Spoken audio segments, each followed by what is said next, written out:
Hello, Warramie, Jack de Groot here, and I'm delighted to be joined with Dr. Greg Elliott, our Director of Wellbeing. And when we talk about wellbeing, we're talking not only about our students, but most importantly, our staff. So today I'm asking Greg a little bit about our staff wellbeing framework and what we're hoping to do for all of our 5,000 people in regard to their wellbeing.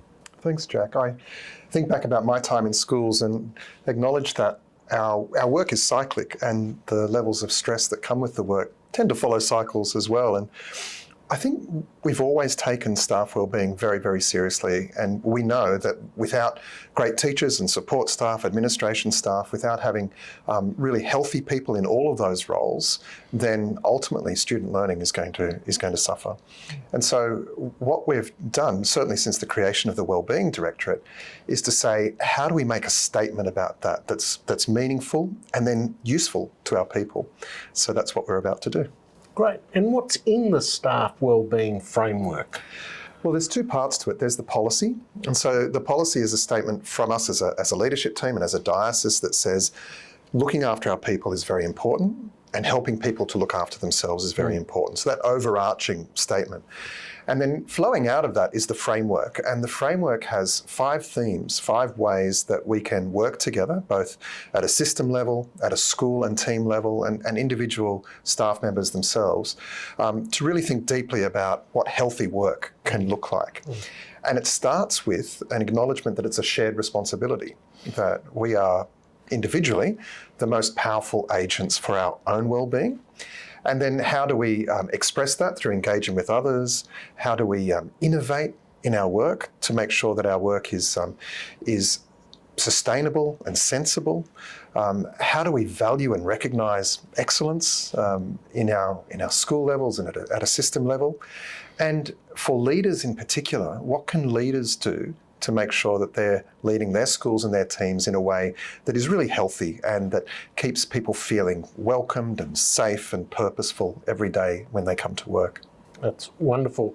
One of the things I like about the staff wellbeing framework is it's very practical. You've got 25 things that people can be doing just to get an idea of how practical this is. And one of the most practical things is our employee assistance program, and we changed provider to Converge. So tell us a little bit about Converge and what we're hoping from our new provider. I think lots of people would be aware of the Employee Assistance Program because we try and publish it as much as we can. Converge is a very professional organisation who began partnering with us on the 1st of April, and it is they provide a range of services. The one that people would be most familiar with is the one-to-one counselling that's available for 6 confidential free sessions for any employee in the organisation and their immediate family. There are some concerns that I've heard from time to time that Converge would be reporting back to you or to me about who's attending counselling. I want to assure everyone that there is no information that identifies any employee who would attend a counselling session with Converge or even ring Converge to have a private conversation. We don't get that information at all. Converge also offers a range of other very precise and professional supports. For our leaders and managers, there's a support line called Manager Assist. For employees who are Aboriginal and Torres Strait Islander, there's a First Nations support line. People who are having some challenges financially or with their health, with diet and exercise. So when you go to the Converge website, you can see that those range of services are available for all of our employees. That's fantastic. I think that sense of it being a holistic, that it doesn't just have to be what I'm dealing with at work, it can be at home, it can be the whole plethora of what it is to be human and to find a struggle.